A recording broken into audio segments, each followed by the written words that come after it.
Leitura diária da Bíblia. Hoje, dia 8 de abril de 2024, iremos ler os capítulos 4 e 5 de 2 Samuel. Isbosete é assassinado, capítulo 4.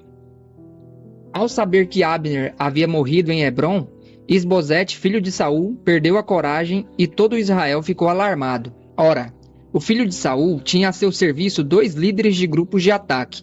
Um deles chamava-se Baaná e o outro Recabe, ambos filhos de Rimom, de Beerote, da tribo de Benjamim. A cidade de Beerote era considerada parte de Benjamim, porque o povo de Beerote fugiu para Gitaim e até hoje vive ali como estrangeiro. Ora, Jonatas, filho de Saul, tinha um filho aleijado dos pés. Ele tinha 5 anos de idade quando chegou a notícia de Jezreel de que Saul e Jonatas haviam morrido. A sua ama o apanhou e fugiu, mas na pressa o deixou cair e ele ficou manco. O nome dele era Mefibosete. Aconteceu então que Recabe e Baaná, filho de Rimom, de Beerote, foram à casa de Isbosete na hora mais quente do dia, na hora do seu descanso do meio-dia.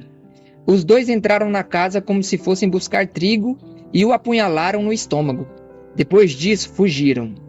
Eles haviam entrado na casa enquanto Isbosete estava deitado no quarto. Depois de o apunhalarem e matarem, cortaram-lhe a cabeça, levando-a consigo. Viajaram toda a noite pela rota de Arabá. Levaram a cabeça de Isbosete a Davi em Hebrom e lhe disseram: Aqui está a cabeça de Isbosete, filho de Saul, o teu inimigo, que tentou tirar-te a vida.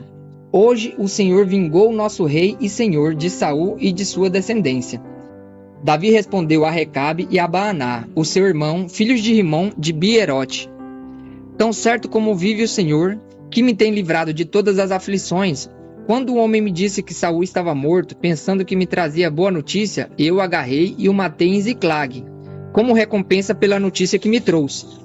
Muito mais agora que homens ímpios mataram um inocente em sua própria casa e em sua própria cama. Por acaso não vou requerer o sangue deles das mãos de vocês e eliminá-los da face da terra? Então Davi deu ordem aos seus soldados e estes os mataram. Depois cortaram as mãos e os pés deles e penduraram os corpos junto ao açude de Hebrom. A cabeça de Isbosete, porém, sepultaram no túmulo de Abner, em Hebrom. Davi torna-se rei de Israel. Capítulo 5. Representantes de todas as tribos de Israel foram dizer a Davi em Hebrom: Somos sangue do teu sangue. No passado mesmo, quando Saul era rei, eras tu quem liderava Israel nas batalhas. O Senhor te disse: Você pastoreará Israel, o meu povo, e será o seu governante. Então todas as autoridades de Israel foram ao encontro do rei Davi em Hebrom, onde o rei fez um acordo com elas diante do Senhor. Assim, ungiram Davi rei de Israel. Davi tinha 30 anos de idade quando começou a reinar e reinou durante 40 anos. Em Hebrom, reinou sobre Judá 7 anos e meio, e em Jerusalém reinou sobre toda Israel e Judá 33 anos. Davi conquista Jerusalém. O rei e os seus soldados marcharam a Jerusalém para atacar os jebuseus que viviam lá. Os jebuseus disseram a Davi: Você não entrará aqui. Até os cegos e os aleijados podem se defender de você. Eles achavam que Davi não conseguiria entrar. No entanto, Davi conquistou a fortaleza de Sião, que veio a ser cidade de Davi.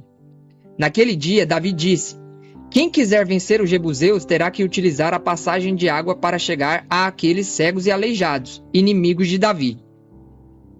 É por isso que dizem: os cegos e aleijados não entrarão no palácio. Davi passou a morar na fortaleza e chamou-a Cidade de Davi. Ele construiu a área ao redor, desde Milo até a parte interna. Davi se tornou cada vez mais poderoso, pois o Senhor, o Deus dos exércitos, estava com ele. Então Irão, rei de Tiro, enviou a Davi uma delegação e também toras de cedro, carpinteiros e pedreiros, que construíram um palácio para Davi. Assim, Davi teve certeza de que o Senhor o confirmara como rei de Israel e de que estava fazendo prosperar o seu reino por amor de Israel, o seu povo. Depois de mudar-se de Hebrom para Jerusalém, Davi tomou mais concubinas e esposas e gerou mais filhos e filhas. Estes são os nomes dos que lhe nasceram ali: Samua, Sobabe, Natã, Salomão, Ibar, Elisua, Nofeg, Jafia, Elisama, Eliada e Elifelete. Davi derrota os filisteus. Ao saberem que Davi tinha sido ungido rei de Israel, os filisteus subiram com todo o exército em busca de Davi. Ele, porém, soube disso e desceu à fortaleza. Tendo os filisteus se espalhado pelo vale de Refaim, Davi perguntou ao Senhor: Devo atacar os filisteus? Tu o entregarás nas minhas mãos? O Senhor lhe respondeu: Vá, pois eu os entregarei nas suas mãos. Então Davi foi a Baal-Perazim e lá os derrotou. Ele disse: Como as águas de uma enchente causam destruição, assim pelas minhas mãos o Senhor destruiu os meus inimigos diante de mim. Por isso, aquele lugar passou a ser chamado Baal-Perazim. Como os filisteus haviam abandonado seus ídolos ali, Davi e os seus soldados os apanharam. Mais uma vez, os filisteus marcharam e se espalharam pelo vale de Refaim.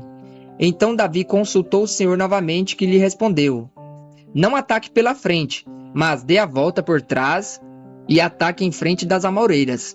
Assim que você ouvir um som de passos por cima das amoreiras, saia rapidamente, pois este será o sinal de que o Senhor saiu à sua frente para ferir o exército filisteu. Davi fez como o Senhor lhe tinha ordenado e derrotou os filisteus por todo o caminho, desde Gibeon até Gezer.